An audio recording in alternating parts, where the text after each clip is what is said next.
Chodesh Tov Umvorach. Nous commençons le mois de Shvat. On dit Shvat, c'est les initiales de Shenit Baser Besorot Tovot, qu'on nous annoncera Bezrat Hashem des bonnes nouvelles. Je voudrais commencer par une petite histoire avec Rabbeinu HaKadosh, Rabbi Yehuda Nassi. Une fois, Rabbi Yehuda Nassi, il voulait donner un cours, transmettre un message important à ses élèves, et il a décidé de les inviter autour d'une table, et à travers donc la Séouda, alors le message il passera facilement. C'est ce qu'on voit, nous, Am Israël, Zachinu, que Baruch Hashem, on a 613 mitzvot. C'est vrai que c'est pas facile à les faire, mais Baruch Hashem, ça vaut la peine de les faire. Et on essaye, chacun il essaye d'apprendre, connaître et appliquer. Mais on voit que malgré tout, malgré donc toutes les mitzvot, il y a beaucoup de fêtes dans notre religion. On voit les Shabbatot toutes les semaines, faire des Seudot, les fêtes, tout passe par des événements. Et espérons que toujours il y aura la joie. Alors on dit pourquoi? Parce que Gdola les Gema, Shem Karev et Talevavot. Elle est grande les Gema qu'on mangeait, c'est quand on est autour d'une table, on est distrait, et il y a un rapprochement qui se fait entre donc, les personnes. Alors une petite parenthèse, Rabotai, on dit que Rosh Chodesh aussi, il est considéré comme une fête, et c'est une mitzvah d'organiser une Seouda pendant le jour de Rosh Chodesh. Si on peut manger de la viande, manger motzi, encore mieux, faire Birkat Amazon, faire Ya'alevi Avo. Ça, c'est parmi, comme on dit, parmi les règles qu'on demande à Rosh Chodesh. Alors, Rabbi Yehuda Nassi, alors lui, il a invité tous ses élèves, et donc il leur a servi à manger. Qu'est-ce qu'il leur a donné? Il leur a fait des grillades, mais c'était des grillades de langue de veau. Langue de veau, c'est Meshubah, quelque chose d'important, Abraham Avinu. Il a invité les malachim qui sont venus, il leur a donné à manger ça.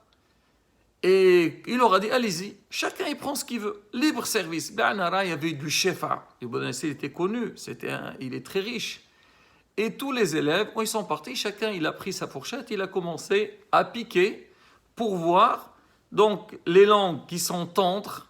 Alors ils les ont pris, ceux qui sont durs, ils les ont mis de côté, ils l'ont pas touché. On commence, comme on dit, par les meilleurs morceaux. Alors Rabbi Yehuda Nassi, quand il les a vus, une fois qu'ils sont servis, il leur a dit, j'ai remarqué que tout le monde s'est intéressé aux langues qui étaient tendres. Et ceux qui sont durs, vous les avez mis de côté. Il leur dit, sachez, de la même manière qu'on voulait manger, donc vous cherchez de la langue qui est tendre, même dans vos actions, quand vous allez parler, habituez-vous d'avoir un langage tendre, un langage doux. L'oralène quelqu'un qui a un langage dur, sévère, rigide, c'est pas évident. Même si des fois il a raison, le message il passe pas bien. Mais quand tu parles avec une souplesse, avec la douceur, là ça passe sans aucun problème.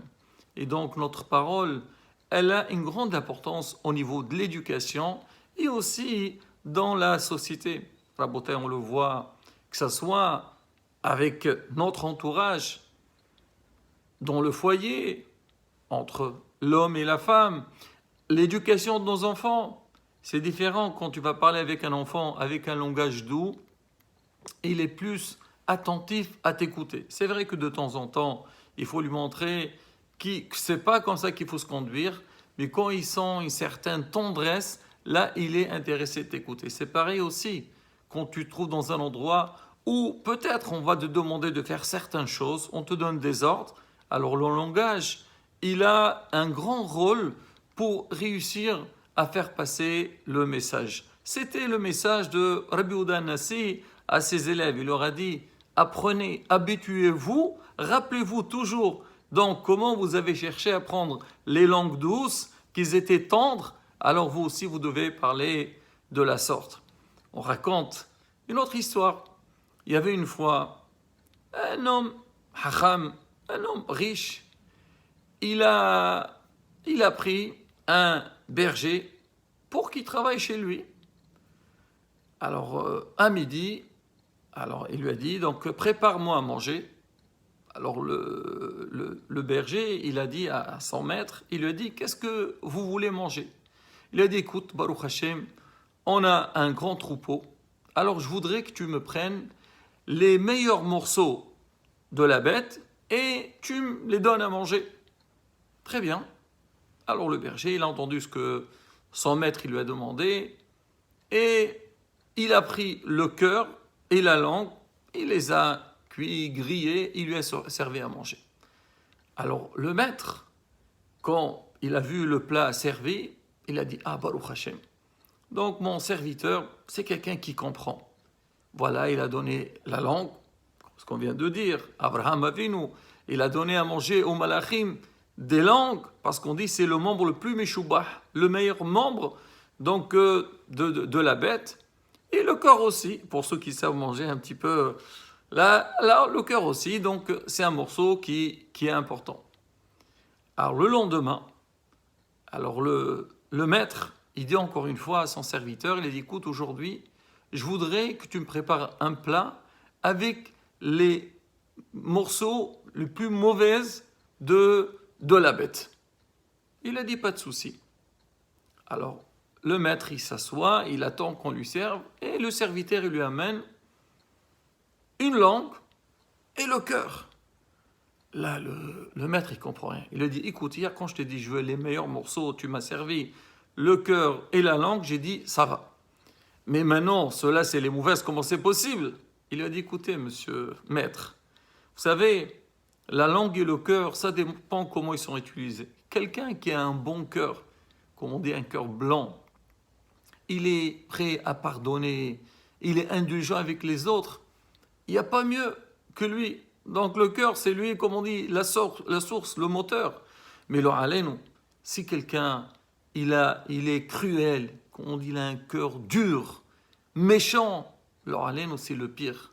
Il dit la langue aussi, ça dépend comment on l'utilise. Si quelqu'un, il a un langage doux, tendre, alors il mesure ses paroles, là, c'est le top. Mais si hasve shalom, quelqu'un qui a une langue, comment on dit, longue, ça veut dire, il dit n'importe quoi, un langage dur, chez Mishmor, il n'y a pas pire que ça. Et là, Rabotai, si on parle de ce sujet-là, on a dit, on a démarré le mois de Shvat, et on sait qu'on est dans une période de prière. On est dans la période de Shovavim. On a commencé depuis Parashat Shemot, on dit Shka Mishpatim, et quand l'année elle est Me'oberet, on a encore deux semaines de plus. Et c'est le moment où on doit exploiter le maximum notre bouche, notre langage. C'est quoi? C'est à travers les prières, les tfilot. Akadosh Baruch Hu nous a donné la possibilité, avec notre bouche, de monter très très haut, d'atteindre des niveaux exceptionnels, des demandes. Hachem dit, avec la tfila, l'homme il est capable, si hasve shalom, il y a un mauvais décret qui devait arriver, avec ta prière, tu peux effacer ces mauvais décrets. Donc l'homme, il doit exploiter. C'est ce qu'ils disent Hachamim. Cette période de Shuvavim, elle tombe, donc on lit dans les parashiyot, on lit donc l'esclavage d'Égypte, jusqu'à la libération du peuple d'Israël. Et cette histoire, on doit la raconter à nouveau le soir de Pessah. Parce que pour transmettre à nos enfants, on dit ce qui s'est passé avec nos ancêtres, alors c'est un signe pour nous pour savoir comment se conduire et renforcer notre émouna. On dit, pendant cette période, c'était qui le dur? C'était Paro. On dit Paro, c'est les lettres de P, Ra, une bouche mauvaise. Paro, c'était un grand rachat.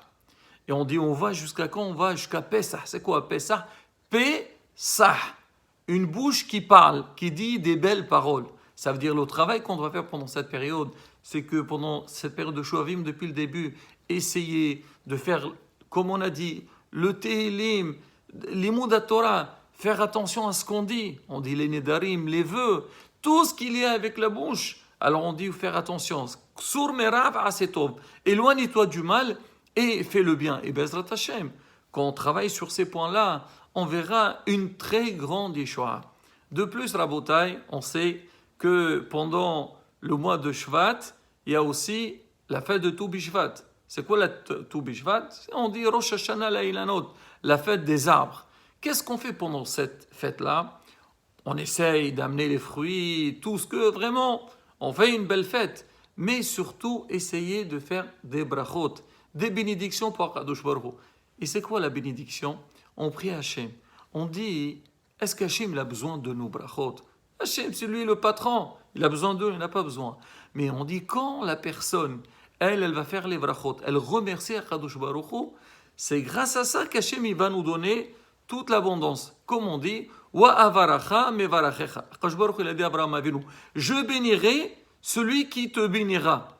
C'est-à-dire celui qui te bénit, moi je le bénirai. C'est pareil aussi. Nous, pareil, quand on va faire cette filote, on va faire ces brachot, quand je prends un fruit, je suis Baruch Ata Hashem, béni soit Kadosh Baruch Hu, c'est toi qui as créé le fruit de l'arbre, de la terre, et ainsi de suite.